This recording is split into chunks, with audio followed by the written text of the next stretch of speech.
लाख लाख दीवડાની આરતી ઉતારજો, લાખ લાખ દीवડાની આરતી ઉતારજો।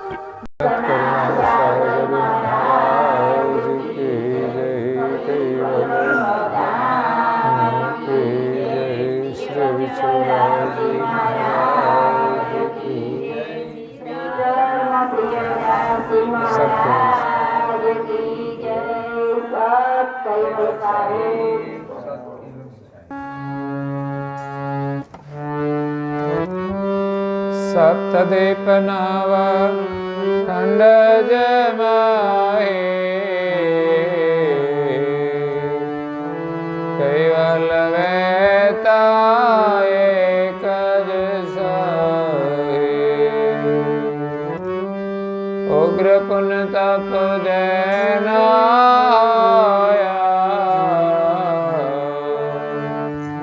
Caval वेता पावे सोय।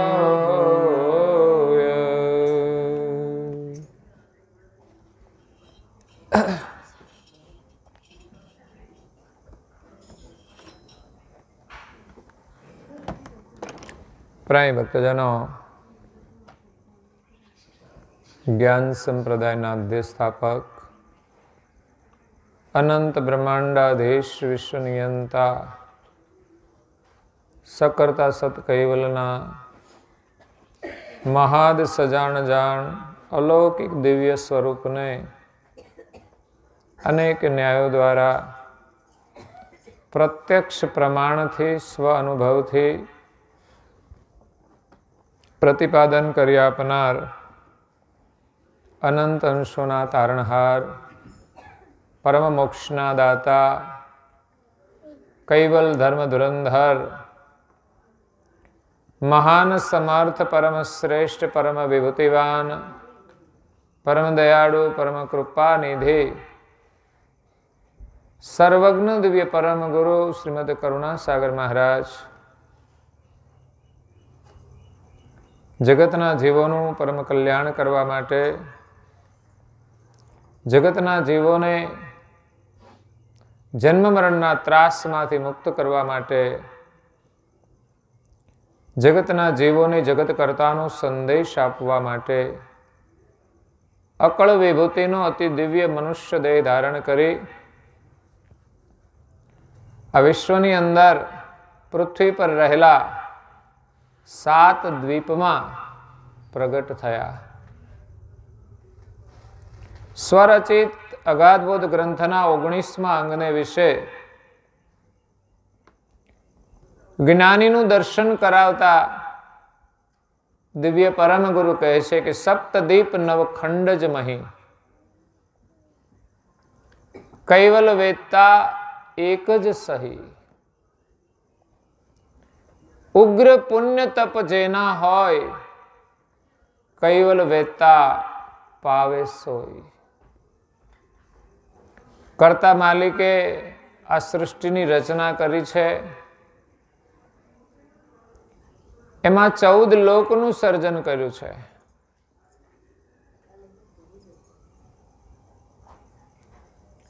चौदह लोकनी अंदर एक पृथ्वीलोक यानी मृत्युलोक है, जेना पर આપણે સૌ રહીએ છીએ। એમ કહેવાય છે કે પૃથ્વીના પેટાળમાં પાતાળ લોક પણ છે। ત્યાં આપણા જેવી વસ્તી નથી, પણ દેવગતિની વસ્તી છે।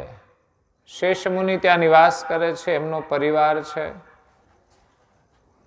बीजा बधा लोक अंतरिक्ष में रहेला छे। दिव्य परम गुरु आ पृथ्वी पर आव्या, 7 दीपोनी अंदर प्रगट थया। एमना पेला अंतरिक्ष में रहेला देवी धामों ने कैवल ज्ञान थी जागृत कर्या छे। सौ प्रथम दिव्य परम गुरु कैवल धाम मांथी प्रस्थान करे छे ત્યારે અવિગત ગતિવાળા 11 ધામને છોડીને બ્રહ્મ ભૂમિકાથી આ બાજુ દેવી લોકની અંદર આવે છે.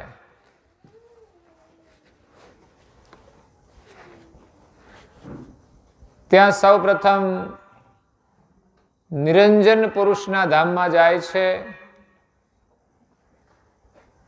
પોતાનું નામ સોહમ પુરુષ ધારણ કરે છે. જે નિરંજન પુરુષ સૃષ્ટિની રચના થઈ ત્યારથી સર્જનહારની શોધમાં તપ કરે છે. જ્યારે સૃષ્ટિની ઉત્પત્તિ થઈ ત્યારે કર્તા માલિકે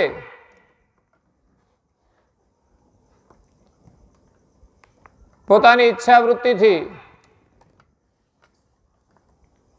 આદ્ય પુરુષ નિરંજનનું પ્રાગટ્ય થયું. નિરંજનથી આદ્ય શક્તિ ઉત્પન્ન થઈ. નિરંજન અને આદ્ય શક્તિના સંજોગથી 3 દેવ બ્રહ્મા વિષ્ણુ મહેશ સાવિત્રી ઉમિયા અને લક્ષ્મી પ્રગટ થયા.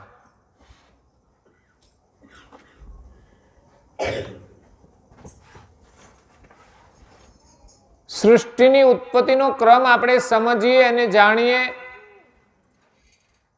તો ભગવાન વિશેની આપણી જે ભ્રમણાઓ છે બધી દૂર થઈ જશે. કોણ કોણ છે, કોણ કોનાથી ઉત્પન્ન થયું છે એ ખ્યાલ આવશે. એટલે માલિક કોણ છે એની આપણને ખબર પડશે. તો નિરંજન અને આદ્ય શક્તિથી 3 દેવ અને 3 દેવીઓ ઉત્પન્ન થયા. બ્રહ્મા, વિષ્ણુ અને મહેશ તથા 3 દેવીઓ સાવિત્રી, ઉમિયા અને લક્ષ્મી. સૃષ્ટિના વિસ્તાર માટે એક જ નિરંજન અને શક્તિથી ઉત્પન્ન થયેલા 3 દેવો અને દેવીઓનો સંબંધ જોડવામાં આવ્યો છે. બ્રહ્મા સાથે સાવિત્રીનો સંબંધ થયો, વિષ્ણુ સાથે લક્ષ્મીનો સંબંધ થયો અને શિવજી સાથે ઉમિયા અને પાર્વતીનો સંબંધ થયો. પરંતુ જ્યારે નિરંજન અને શક્તિથી આ 6 સંતાન ઉત્પન્ન થયા ત્યારે નિરંજને પ્રશ્ન થયો કે આ 6 બાળકો કોણે ઉત્પન્ન કર્યા?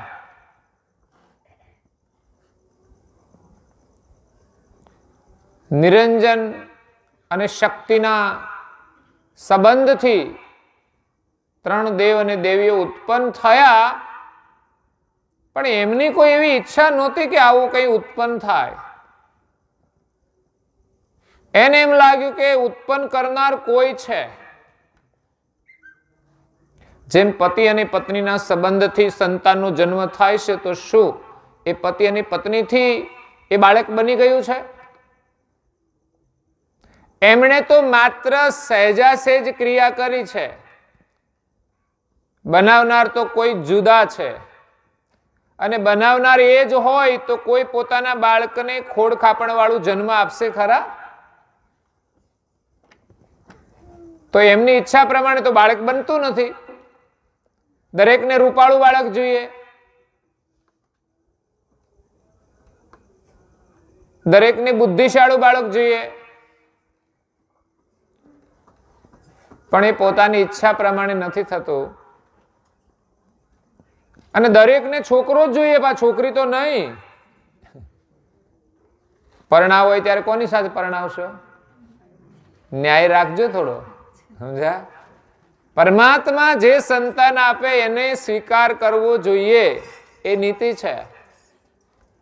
હમણાં મેં સાંભળ્યું હતું, એક છોકરાને પગે લગાડવા માટે લાવ્યા તો 6 દીકરીઓ પછી બાળકનો જન્મ થયો. તેમણે 6 દીકરીનો સ્વીકાર કર્યો છે. કુદરતના ન્યાય પ્રમાણે એમના ઘરે 6 દીકરીઓનો સંજોગ હશે અને એને સંભાળવી પડે. આજે કદાચ ના જન્મ આપે તો ફરી એ હામી તો આવે જ. એનું લેણું છે એ લેવા તો આવશે જ. અત્યારે તો એક દીકરો જન્મે પછી બસ સમાપ્ત. દીકરી જોઈએ નહીં. લગ્ન કરવા હોય ત્યારે લોકો કે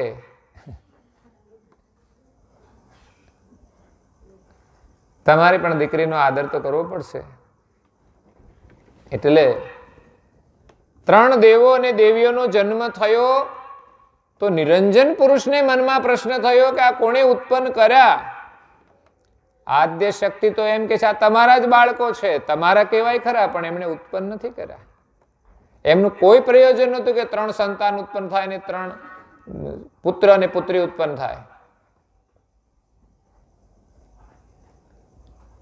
એટલે આવા વિવેકી અંશ હતા નિરંજન પુરુષ કે એને પ્રશ્ન થયો કે આ કોણે ઉત્પન્ન કર્યું? નિરંજન કે તમે જેના સ્વામી છો, તમે જેના પિતા છો. પણ નિરંજન કહે ના, આ ઉત્પન્ન કરનાર કોઈ છે ખરા, આ મારાથી થયું નથી, મને ખબર જ નથી.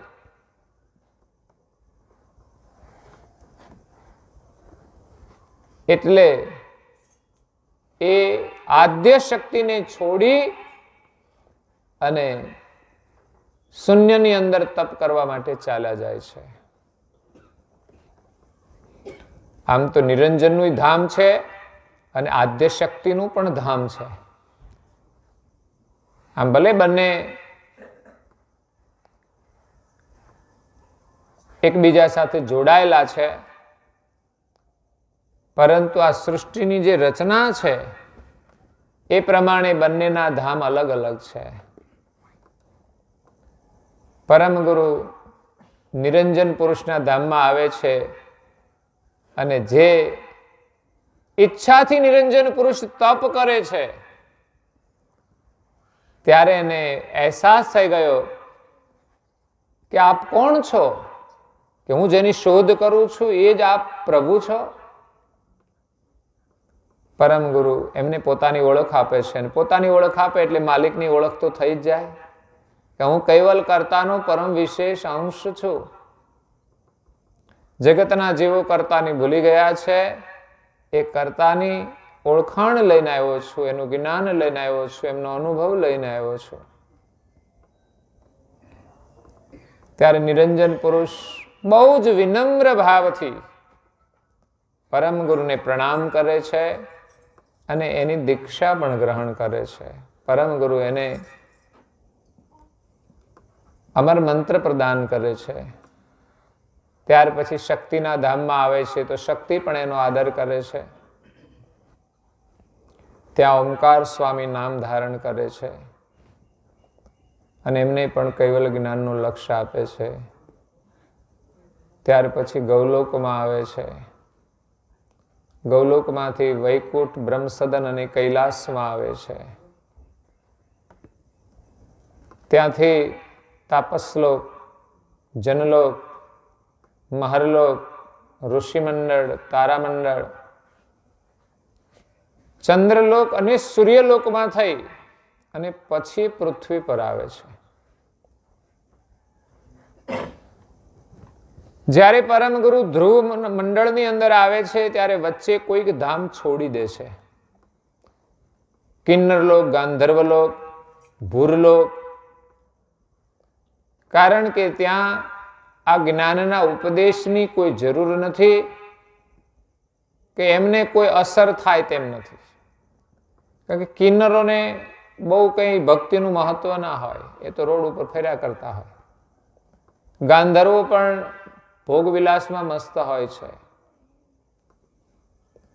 ભૂરલોક, ત્યાં એવા લોકો રહે છે, એવા કર્મ કરીને જાય, રહેતા હોય કે જેનામાં કોઈ ભક્તિના સંસ્કાર નથી હોતા.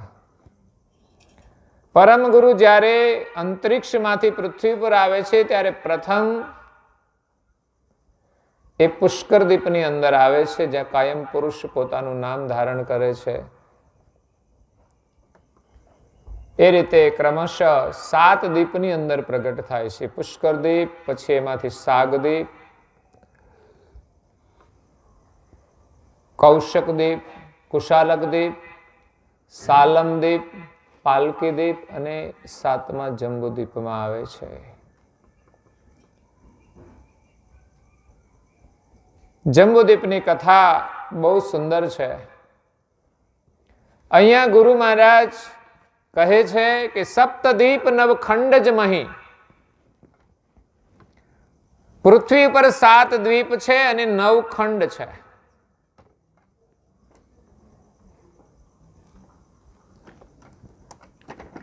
જો કે આપણે શોધવા જઈએ તો મળવું મુશ્કેલ છે બધું,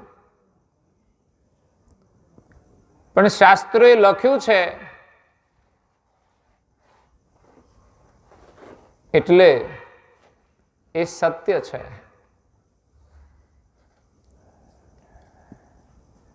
કારણ કે પ્રકૃતિના પ્રદેશનું પરિવર્તન થયા કરે છે સમયાંતરે. એટલે પૃથ્વી ઉપર 7 દ્વીપ અને 9 ખંડ છે.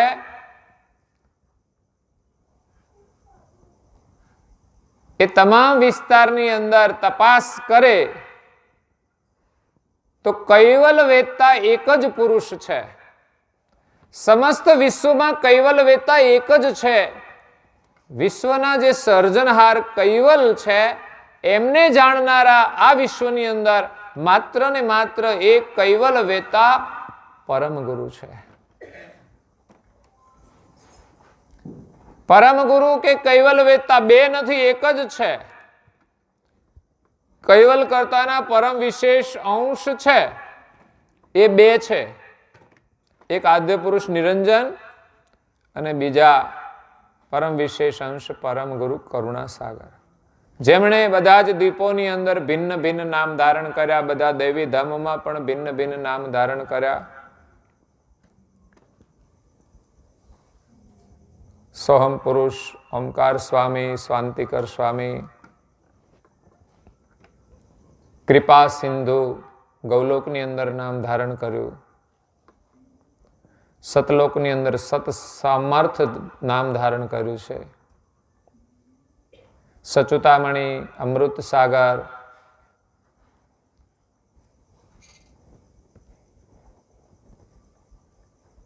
તો એ પરમ ગુરુ તો બધી જગ્યાએ છે, પરમ વિશેષ અંશ પણ છે.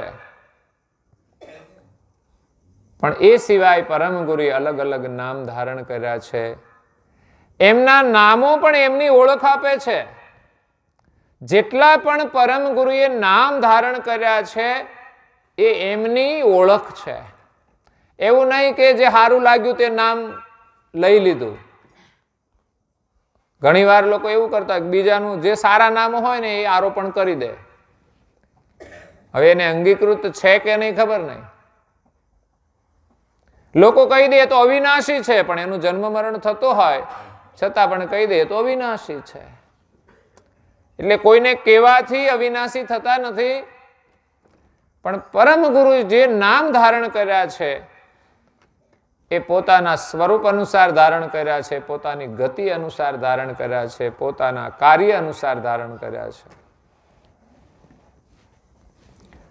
તો 7 દ્વીપ અને 9 ખંડની અંદર એક જ કૈવલ વેદતા પરમ ગુરુ કરુણાસાગર છે.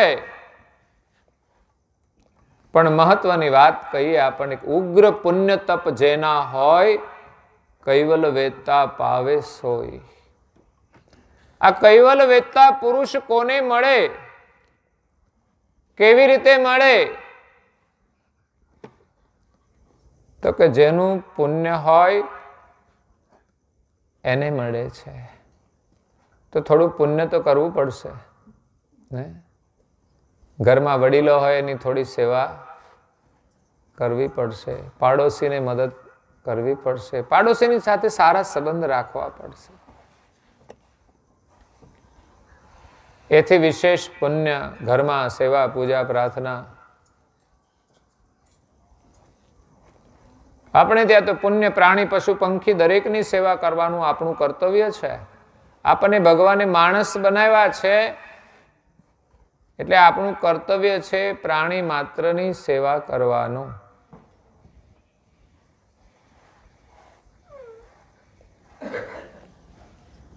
તો તો પુણ્ય પણ કરવાનું છે અને તપ પણ કરવાનું છે. પુણ્ય થોડું સહેલું છે, તપ થોડું અઘરું છે.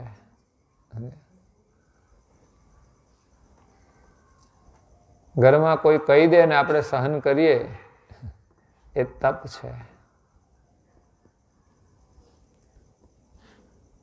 તપની અંદર સહનશીલતા જોઈએ. જેમણે કંઈક પુણ્ય કર્યું છે, જેમણે તપશ્ચર્યા કરી છે, એમને જ કંઈક પ્રાપ્ત થયું છે. લોકો સામાજિક કાર્યની અંદર પણ એ કરતા હોય છે, સાધના, તપશ્ચર્યા, મહેનત. એમાંય પણ કષ્ટ સહન કરવું પડે છે, ત્યારે સફળતા મળે છે. પરંતુ ઘણી સફળતાઓ પુણ્ય આધારિત છે. તમારા છોકરાઓ જો ભણી ગણી અને નોકરીએ લાગી ગયા હોય તો સમજવાનું કે ભણ્યા છે, સાથે પુણ્ય પણ છે.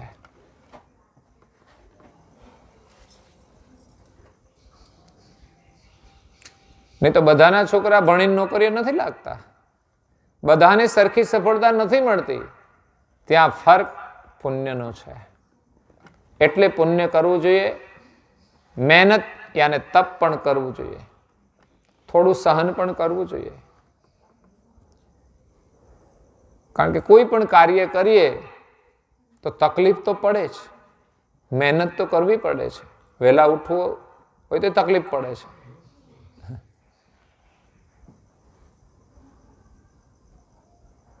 તો સાધનામાં પણ એ જ હોય છે. તમે તમારું કામ કરો કે કોઈનું કામ કરો, સરખું જ છે ને. પણ આપણા માટે કરીએ તો આપણું કહેવાય, પણ કોઈના માટે કરીએ ને તપ બની જાય છે.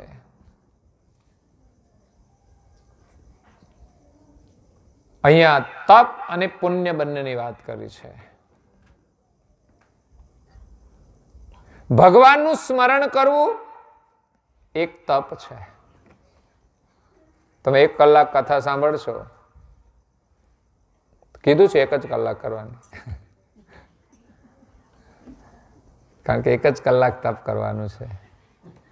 પછી વાતો કરવી હોય તો અડધો કલાક બેસીશું, પછી વાંધો નથી.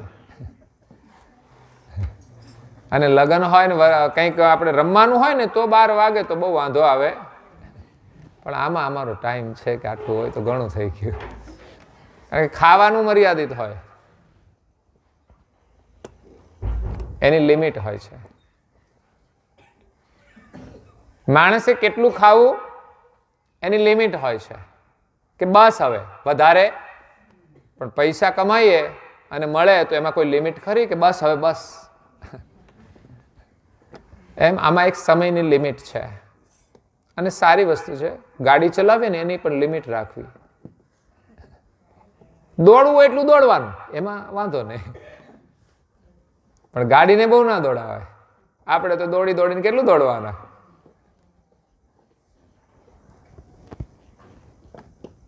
એટલે પુણ્ય અને તપની વાત કરી છે, પણ આગળ એક શબ્દ મૂક્યો છે, ઉગ્ર પુણ્ય તપ જેના હોય. ઉગ્ર તપ. સામાન્ય તપ તો આપણે કરીએ છીએ, માતા પિતાની સેવા કરીએ તો પણ થાય, કોઈના માટે કંઈ કામ કરીએ તો પણ થાય છે. ઘણા લોકો સેવાભાવી હોય છે, સંસ્કારી હોય છે, તો પુણ્ય પણ કરતા હોય છે, અને બીજાના માટે સહન કરવું પડે તો એક તપ છે. ઘણીવાર કોઈના માટે ઘણાને બહુ કષ્ટ વેઠવું પડતું હોય છે. પણ અહીંયા જે પરમ ગુરુ કહે છે કે ઉગ્ર પુણ્ય તપ જેના હોય, કૈવલ વેતા પાવે સોય.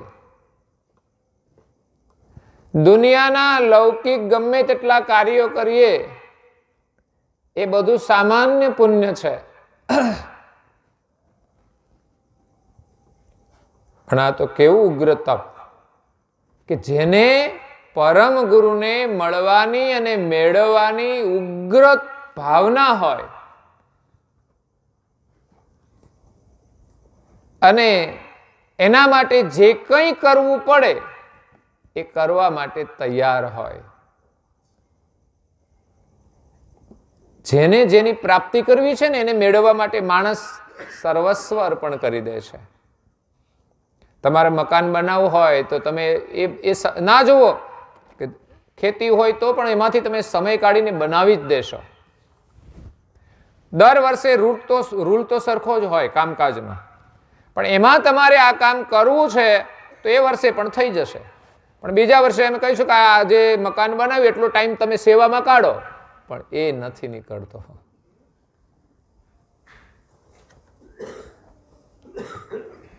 એક મહિના માટે છોકરાના લગ્ન હોય, દોડધામ હોય, એ ચાલુ રૂટમાંથી જ આપણે ટાઈમ કાઢી લઈએ છીએ. એવો જ ટાઈમ ક્યારેક કંઈક કરવા માટે કાઢવાનો હોય તો આપણે નથી કાઢી શકતા. એટલે કંઈક મેળવવા માટેની ઉગ્ર ભાવના જોઈએ.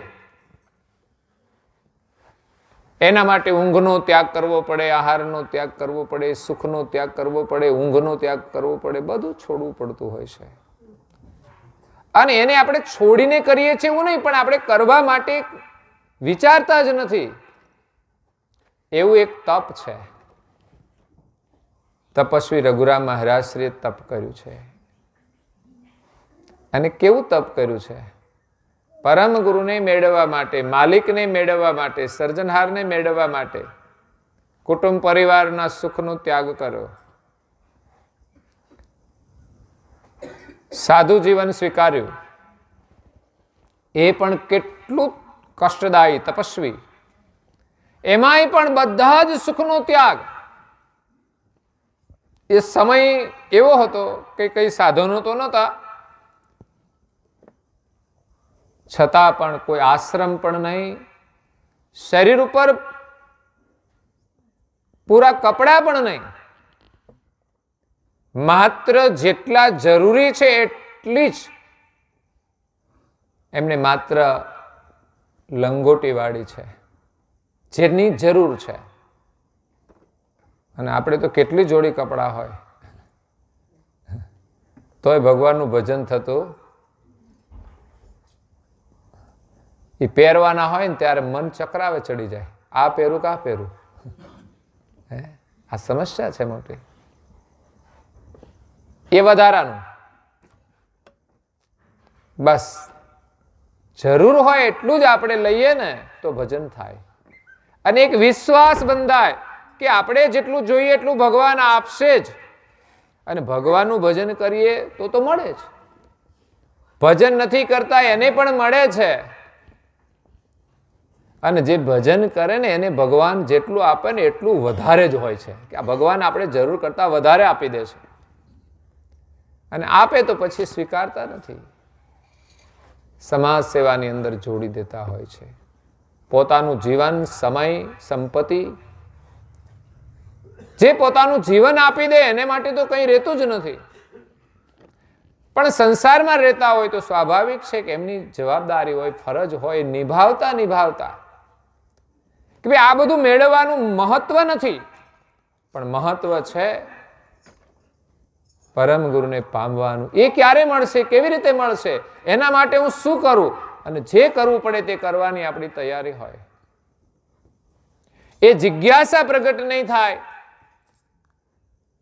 ત્યાં સુધી આપણું કાર્ય થશે નહીં. કારણ કે આ કોઈ સામાન્ય કાર્ય નથી, આ કોઈ સામાન્ય વ્યક્તિ નથી. 14 લોકની અંદર 7 દ્વીપમાં એક જ દિવ્ય પુરુષ છે.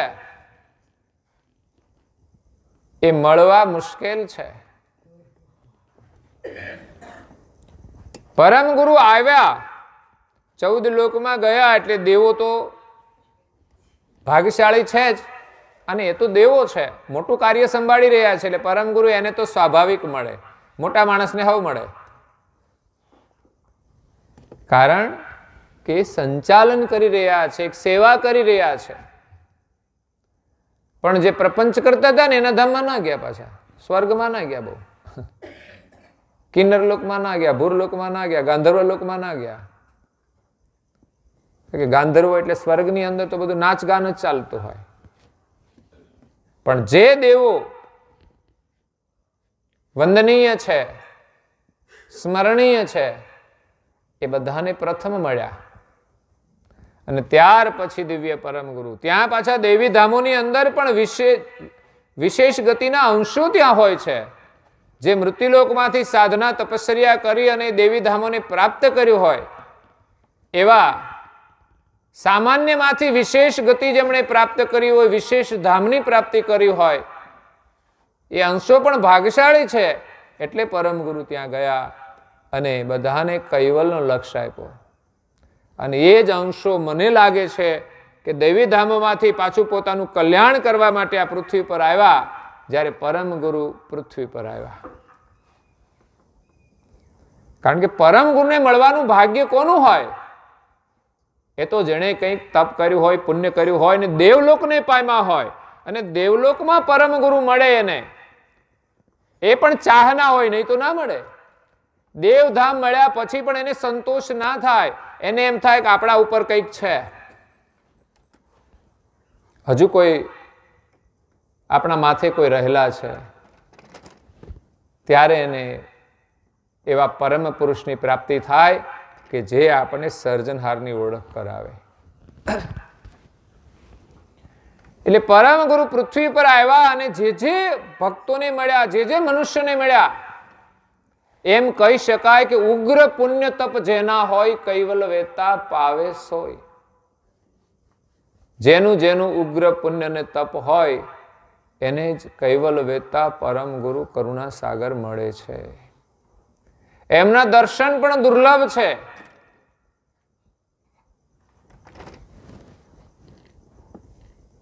આ જંબુદ્વીપની અંદર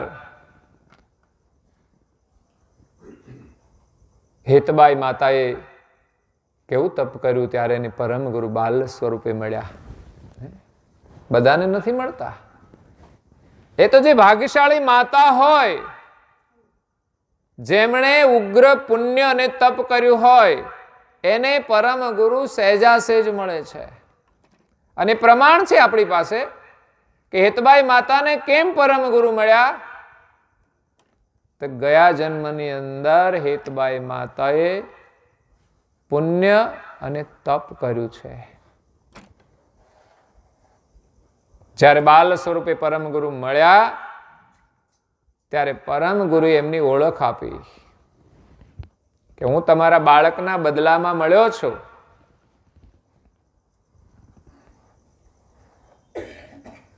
પણ હું કર્તાનો પરમ વિશેષ અંશ છું. કૈવલનો લક્ષ્ય લઈને આ વિશ્વમાં આવ્યો છું. પરંતુ ગયા જન્મની અંદર તમે નવ દંપતીએ તપ કર્યું છે અને મેં તમને વચન આપ્યું છે, એટલે હું તમને પુત્ર રૂપે પ્રગટ થઈને મળ્યો છું. એટલે પરમ ગુરુએ પોતાની સંપૂર્ણ ઓળખ હેતબાઈ માતાને આપી દીધી કે હું કોઈ સામાન્ય સાધારણ બાળક નથી. ત્યારે હેતબાઈ માતાને આનંદ થાય છે. એમનું એક બાળક જે નાહેર લઈ ગયું, એનો શોક દૂર થઈ ગયો. અને માતા પ્રસન્નતાથી કહે છે કે આવું તો એક બાળક નહીં, અનેક બાળક આપી દઉં તો પણ આપના જેવા દિવ્ય પુરુષ મળવા દુર્લભ છે. કેટલાય બાળકોને જન્મ આપીએ અને એ અર્પણ કરી દઈએ તો પણ આવા પુરુષ ન મળે. એટલે ગયા જન્મમાં હેતબાઈ માતા અને એમના પતિએ સાથે તપ કર્યું છે. એટલે પતિ પત્નીએ સાથે તપ કરવું જોઈએ.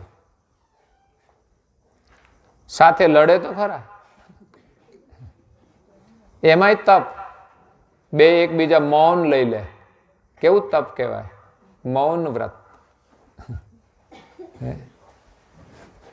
લોકો છે ને આવી રીતે સહન કરે, પણ પ્રેમથી રહેવામાં થોડું સહન કરવાનું હોય તો નથી કરતા. ન બોલવાનું ને વધારાનું ન બોલે તો કંઈ વાંધો નથી, પણ એવું બોલીને પછી કેટલો સમય મૌન રહે છે, પછી મૂંઝાય છે, સહન કરે છે બધું.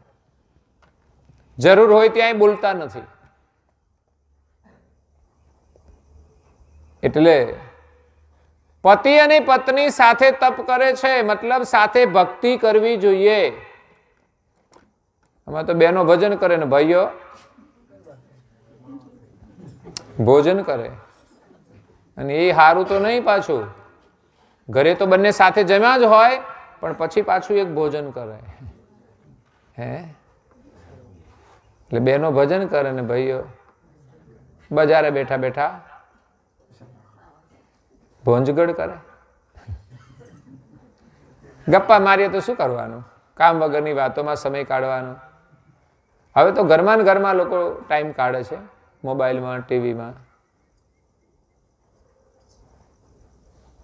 એટલે જે બહેનો કાર્ય કરે એ ભાઈઓએ પણ ધર્મનું કાર્ય તો બધું જ કરવું જોઈએ સાથે. બહેનોનું મંડળ હોય તો ભાઈઓનું કેમ ના હોય?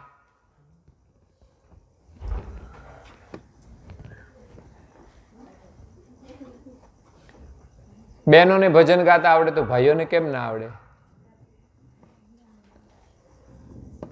તમે ભજનમાં જાઓ તો આવડી જાય. ભજનમાં એક રસ છે. ભજન એક ભોજન પણ છે જે આપણને પ્રસન્નતા આપે છે. આપણા જીવનમાં આનંદની સાથે સાથે એ જ્ઞાનનો પ્રકાશ પણ આપે છે, આપણને જીવનની દિશા પણ આપે છે. અદ્ભુત આનંદ છે ભજનનો. તો પતિ અને પત્નીએ ભક્તિ સાથે કરવી જોઈએ. ભોજન સાથે કરીએ છીએ તો ભજન પણ સાથે કરીએ. તો હરદેવ અને સુમંતા હેતબાઈ માતા પૂર્વજન્મની અંદર હતા. એમનું નામ હતું સુમંતા, પતિનું નામ હતું હરદેવ. ઘર બાર છોડીને જંગલમાં જઈને તપ કરે છે.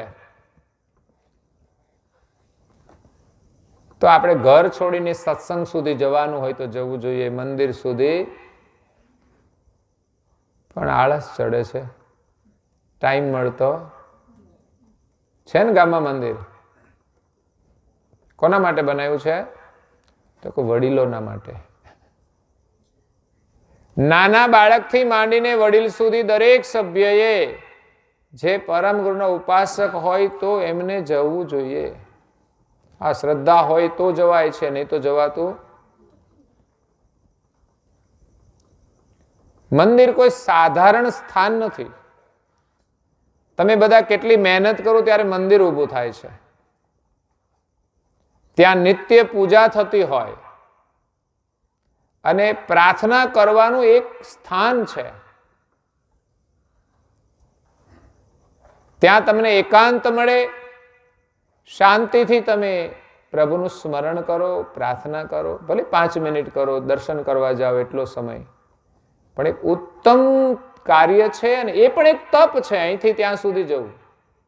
બાકી લોકો બજારે આંટા મારતા જ હોય છે ને, એ બજારે જાય છે તો આપણે મંદિરે કેમ ના જઈએ? લોકો જો મસાલા ખાતા હોય એટલે 4 વખત દુકાને જાય, પણ કોઈ 4 વખત મંદિરે નહીં જતું હોય. કોઈને એમ થયું ચાલો 3 ટાઈમ ખાઈએ છીએ તો 3 ટાઈમ દર્શન કરવા, દર્શન કરીને પછી જમવું. પણ એ તો આપણે બહુ સામાન્ય જ ગણીએ કે ત્યાં શું જવાનું? ઝાડા થઈ જાય તો 10 વાર બાથરૂમમાં જાય.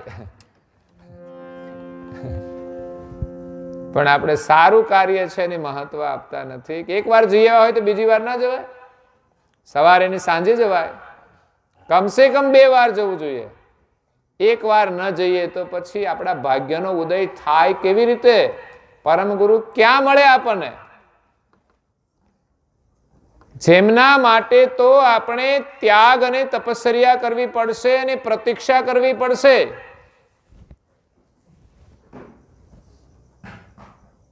કોઈ સારી વસ્તુ, કિંમતી વસ્તુ તપસ્યા, ત્યાગ કે પ્રતીક્ષા વિના મળી જાય ને એનું મૂલ્ય ના થાય. તૈયાર થાળી આવે ને એટલે બડબડ કરે, આવું છે ને તેવું છે. બનાય તો ખરો, ખબર પડે.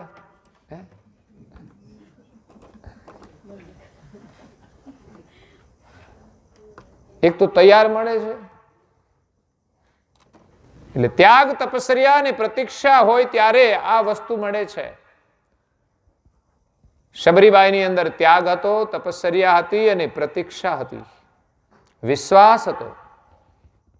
ઘર છોડીને આવી હતી, જંગલમાં માતંગ ઋષિના આશ્રમમાં ત્યાગ, ત્યાં રહેતી હતી, એનું જીવન હતું તપસ્યા, સેવા. આશ્રમની સાફ સફાઈ કરવાની, જે કંઈ કામકાજ હોય એ કરવાનું, પણ એક ત્યાગમય જીવન છે. સંસારનું કોઈ મોહ નથી, બસ સેવામય જીવન છે. ત્યારે પ્રભુનું સ્મરણ થાય, ત્યારે સંયમી જીવન જીવાય. તો એનામાં ત્યાગ છે, તપસ્યા છે, સેવા છે. એ માતંગ ઋષિ હતા તો ઋષિ મુનિઓ તો સાધના જ કરતા હતા. તો સાધના કરવા માટે જે કંઈ જોઈએ સામગ્રી, પૂજાની જોઈએ તો એ લાવવાની હોય, આશ્રમની સફાઈ હોય, આપણે ઘરમાં કરીએ છીએ તો એ જ ને, અને જમવાનું હોય તો એ પણ કરવાનું હોય. જે સમય હતો એ પ્રમાણે બનાવતા હશે. તો ત્યાં જે સેવાનું કાર્ય હોય એ પ્રમાણે કરતા હોય, પણ ત્યાં કોઈ સ્વાર્થ ભાવ નથી હોતો. અને અહીંયા આપણે તો બધું મારું, છેલ્લા દિવસે પોટલું વાળી અને લઈ જવાનું, તમારું જેટલું હોય એટલું. પણ એક સોયની અણી પણ સાથે લઈ જઈ શકતા. કારણ કે કોઈએ કહ્યું છે કે માણસ જ્યારે જન્મે છે ને ત્યારે એને ગજવું નથી હોતું, ને જાય છે ત્યારે છેલ્લે કફનને ગજવું નથી હોતું, નહીં તો લઈ જાય પાછા.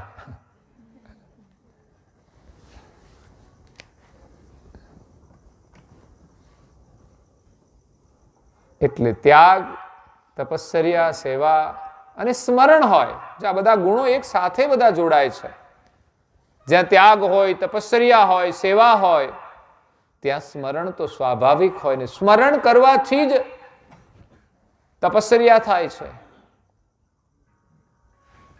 અને એક હતી એનામાં પ્રતીક્ષા, ભગવાન મળશે એનો વિશ્વાસ. માતંગ ઋષિ ગયા ત્યારે કહીને ગયા કે એક દિવસ તારે ત્યાં રામ આવશે. આ કોઈ સામાન્ય પ્રસંગ નથી. વિશ્વાસ આવવો મહત્વનો છે. નહીં તો કેટલાય દિવસ રાહ જોઈ હોય, પછી એમ થાય કે હવે તો કઈ આવશે. સંતાન નથી, 1 વર્ષ બીજ ભરી પણ કઈ મેળ પડ્યો તો બંધ કરો. બહુ બહુ તો 2 વર્ષ, કેટલું કરવાનું, હવે લાગતું નથી કે પ્રાપ્ત થશે. પણ વિશ્વાસ હોય ને તો થાય. એક ભાઈને ત્યાં સંતાન નથી, પુત્ર નથી. વિશેષમાં બહેનો જ શ્રદ્ધા રાખે, ભાઈઓને કઈ નહીં, મળે તો ભલે, ના મળે તો કઈ નહીં. એટલે જલ્દી ના પ્રાપ્ત થાય. બેવને જોઈએ છે ને તો બેયને તપ કરવું પડે. એ બેન સારસાથી ચાલતા બાલકુવેર જવાનું દર સુદ બીજે. 40-45 વર્ષની ઉંમરે પણ એને સંતાનની પ્રાપ્તિ થઈ. તો યોગ ના હોય તો ના થાય, શ્રદ્ધા ના હોય તો ના થાય. પણ એક મનમાં પ્રતીક્ષા હતી, સાધના હતી, શ્રદ્ધા હતી, તો એની મનોકામના પૂરી કરી. એ તો ખરું જ છે. એટલે શબરીબાઈને પ્રતીક્ષા હતી કે રામ આવશે.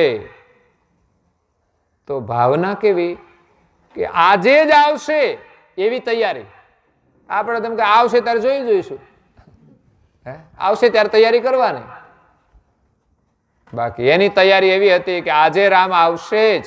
આજનો જ દિવસ એના માટે હતો. જે માતંગ ઋષિએ કહ્યું તારે ત્યાં એક દિવસ રામ આવશે, એ જ દિવસ આજ છે એમ માનીને એ એમની પ્રતીક્ષા કરતા હતા. ના આવે તો કઈ વાંધો નહીં, આજે ન આવ્યા, આવતીકાલે નવી પ્રતીક્ષા કરે છે. થોડી નિરાશા આવે પણ હતાશા નથી આવતી. હતાશા એટલે સંપૂર્ણ આશા નષ્ટ થઈ જાય ને હતાશા કહેવાય.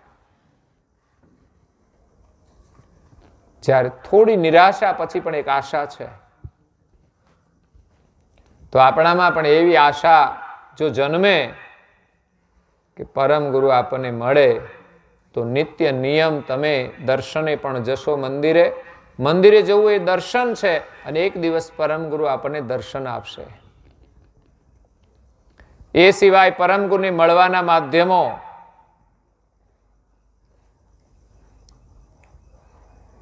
સવારે નાહી ધોઈ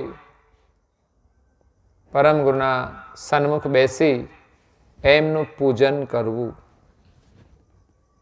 આ પરંપરા આપણે કોઈ ઊભી કરતા જ નથી, ચિંતા નથી.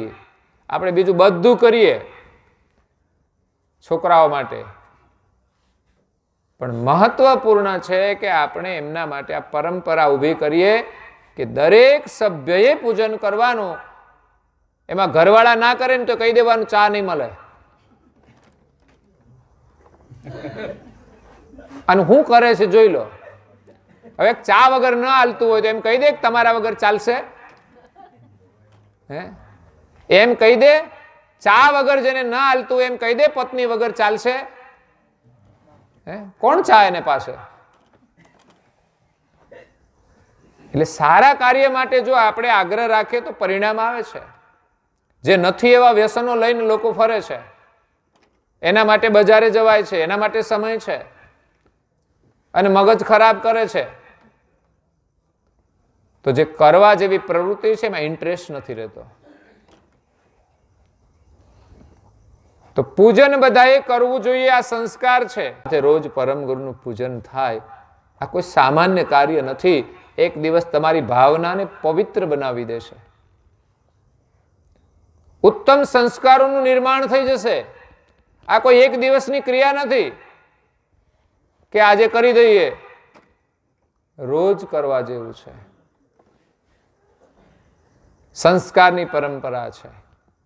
પરમ ગુરુને પ્રણામ કરશે, પૂજન કરશે, એ જ બાળક મા બાપને પણ પ્રણામ કરશે. કારણ કે પરમ ગુરુના પૂજનથી એને સંસ્કાર પ્રાપ્ત થયા છે પ્રણામ કરવાના.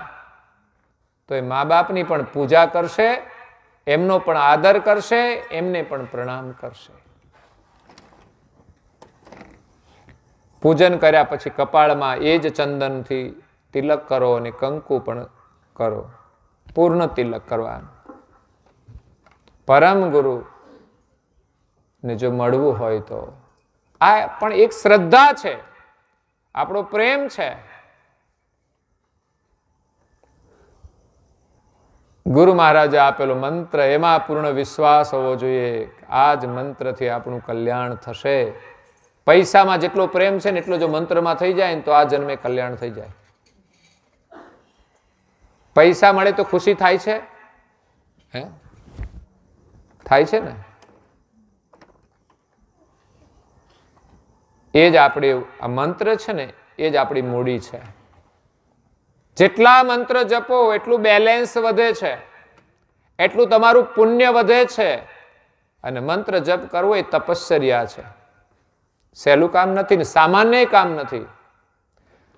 ખેતરમાં ભલે મજૂરી કરતા હોય બળનું કામ, એ તપ નથી. પણ ઘરમાં બેસીને ભજન કરો એ તપ છે. કોઈ પડોશીને તમે થોડી મદદ કરો તો એ તપ બને છે. એ કામ અઘરું છે. કોઈને આપવાનું કામ અઘરું છે, લેવાનું તો બહુ સહેલું છે. એટલે મંત્રનો જાપ કરો વિશ્વાસ રાખીને, અને આમ ઉમંગ હોવો જોઈએ. શ્રદ્ધા રાખીને કરીએ. એક માળા કરીએ છીએ, સમય જતા 2 માળા કરીએ. કોઈ કામ કરવાનું હોય તો 2 માળા વધારે કરીએ. બીજું કંઈ કરવાનું નથી. જેનું જેનું કલ્યાણ થયું છે ને મંત્ર જપથી થયું છે. નામમાં તો વિશ્વાસ રાખવો પડશે. એ જ નામ છે, મંત્ર નામ.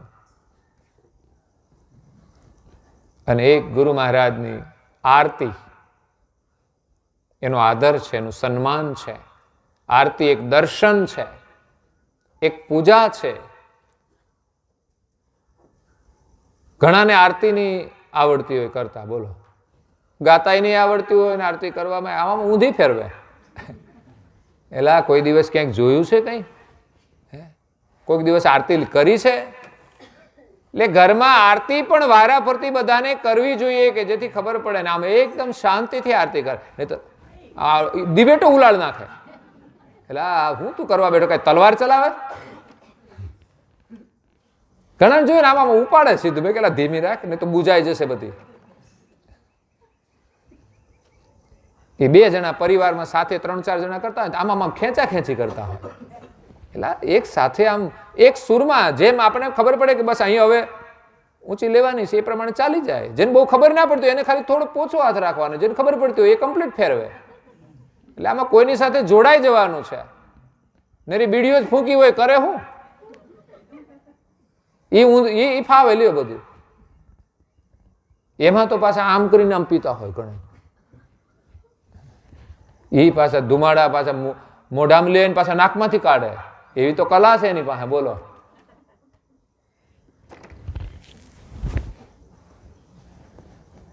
છેલ્લા દિવસે મને લાગે આવું જ થઈ જશે. મુખમાંથી નીકળી જાય ધુમાડા ને નાકમાંથી નીકળી જાય.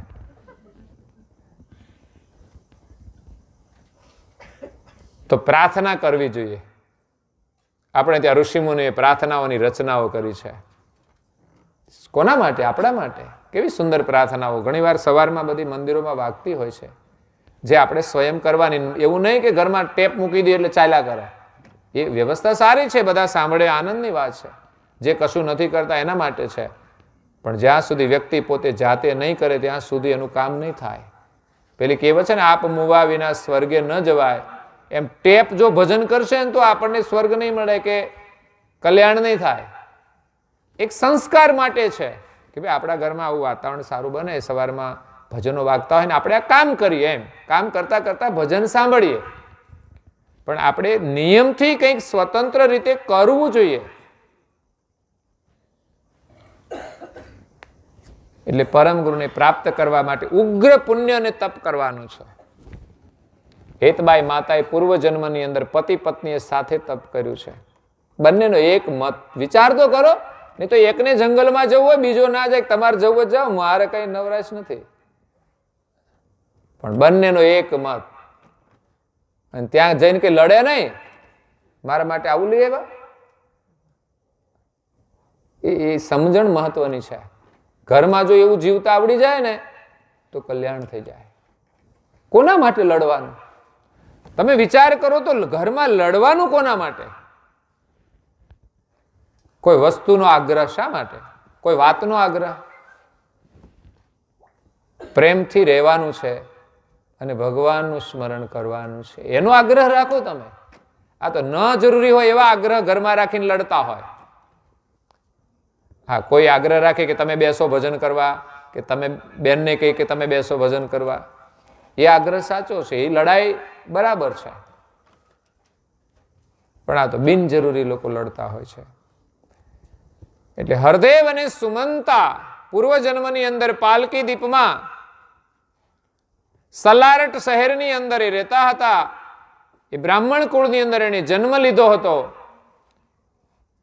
લગ્ન થયા પછી, આ તો પેલા વૈરાગ નહીં જાગ્યો હોય, કારણ કે બંનેનો યોગ હોય પછી જ એક ક્રિયા થાય. એ તો બંને એવા સંસ્કારી હતા, ભાવનાવાળા હતા, તો ત્યાંથી ના ભાગી જાય. પણ ના, એનો યોગ હોય કે બંનેને સાથે તપ કરવાનું છે. એટલે બંને મળ્યા અને પછી ગુરુ મહારાજ લખે છે, કરીત યોગ તજી ભોગ શોક ધરત નહીં મન મેં, તગ્ન થઈ તદરૂપ કુબેર દો ગયે યુવન મેં. વિચાર કરો. કરીત યોગ. શું કર્યું એમણે? યોગ કર્યો. યોગ એટલે સારું કાર્ય છે ને, યોગ છે. પરમ ગુરુ સાથે એકતા કરવી એનું નામ યોગ છે. પણ એ કષ્ટદાયી યોગ હતો. ઘર છોડીને જંગલમાં જવાનું એ તો સહેલું નહોતું. તજી ભોગ. ઘરમાં પણ યોગ થાય, પણ માત્ર જરૂર છે ભોગને છોડવાની, ભોગની ચાહના છોડવાની, ભોગને ભોગવવાની ચાહના છોડવાની. આપણે તો ના જરૂરી હોય એવા ભોગ ભોગવવાની ચાહના રાખીએ છીએ. એમાં આપણું જીવન સમાપ્ત થઈ જાય છે. માટે આપણે જે પરમ વસ્તુ છે એને પામવાની જિજ્ઞાસા નથી હોતી. આપણે ગ્રંથ અધ્યયનમાં રસ નથી, વાતો કરવામાં રસ છે. વાતોમાં કઈ મૂલ્ય છે? કઈ જ નહીં. પણ તો એમાં રસ છે. સારું ખાવામાં રસ નથી, કચરો ખાવામાં રસ છે. સારું જોવામાં રસ નથી, ચિત્ર વિચિત્ર બધું જોયા કરીએ છીએ. એટલે કરીત યોગ તજી ભોગ, શોક ધરત નહીં મન મેં. સંસારના ભોગ એમણે છોડ્યા છતાં મનમાં કોઈ શોક નથી. અને આપણે તો થોડું નુકસાન થઈ જાય તો આખો દિવસ આપણો તો ઉદાસ જાય, ખાવું ના ભાવે. કેમ તો કે આજે તો આટલું નુકસાન થઈ ગયું. એ ભોગ તો બધા છોડવાના છે. કદાચ છૂટી જાય તો શું થઈ ગયું? ભગવાને કદાચ આપણા માટે છોડાવવા માટે યોગ કર્યો હોય તો શું ખબર, પણ આપણે તો એના માટે રડીએ છીએ. અને આજે મંદિરે ના જવાયું, કોઈએ કર્યો ઉપવાસ? અચરતબાએ તપશ્ચર્યા કરી, એમનો ભાવ પણ એવો જ હતો. તો આપણને દુઃખ થવું જોઈએ ના જવાય તો. મંદિરે ના જવાય તો ગ્લાનિ થવી જોઈએ કે આજે ના જવાય. પણ એ તો વેવાય આવે તો ના જવાય ભાઈ, એ તો છે ભાઈ. પણ આપણે એવી ભાવના નથી રાખી ચાલો વેવાઈને લઈને જઈએ. નહીં તો વેવાઈને કેવું બેહો તમે હું આવું. ના, એ વેવાઈને છોડાય નહીં. એ પરમ ગુરુને છોડવું હોય તો છોડાય, આ વેવાઈને ના છોડાય. એ વેવાય તો ઠીક છે, બધું સંસારનો વ્યવહાર છે, પણ વેવાય છે ને વ્યવહારે જ હાલે હો. હા, વધારે કશું આપી ના દે કોઈ. એ વ્યવહારે તમે જાઓ તો જ આવે ને, એ આવે તો તમે જાઓ, બધું વ્યવહારે. અને હવના ભાગનું હોય, હવની પાસે હોય, એ વ્યવહારે બધું. જ્યારે પરમ ગુરુ તો આપણને સંકટ સમયે મદદરૂપ થાય છે, સહયોગ આપે છે. બાકી હગા તો આપે, ઘણી વાર સારા હોય તો આપે પણ ખરા, પણ બધા હરખા નથી હોતા. એટલે હરદેવ અને સુમંતાએ જંગલમાં જઈને તપ કર્યું. તગ્ન થઈ તદરૂપ કુબેર દો ગયે યુવન મેં. હવે યુવનનો અર્થ વનમાં, યુવનમાં ગયા યા તો યુવાનીમાં ગયા. યુવન મેં, યુવાનીની અંદર એમણે સંસાર સુખનો ત્યાગ કરી જંગલમાં ગયા. તો ત્યાં કઈ બીજું કરવા માટે તો ના જ ગયા હોય ને. ત્યાં રહ્યું શું કરવાનું? કઈ જ નહીં, ભગવાનનું નામ સ્મરણ અને પ્રાર્થના. હે ભગવાન, અમને આ જન્મ મરણના દુઃખમાંથી છોડાવો. નિરંતર અંદરથી એક વેદના નીકળે, પોકાર થાય કે આ જન્મ મરણનું દુઃખ છે એ આપણા માટે ભયંકર છે. ભલે બંગલો મળી ગયો તો શું થયું, પણ છોડીને જવાનું છે ને.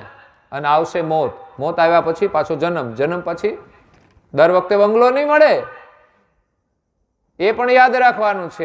આજે તો મળ્યો છે, કાં તો આ જન્મનું કંઈક આપણું પુણ્ય હશે, કાં તો ગયા જન્મનું હશે.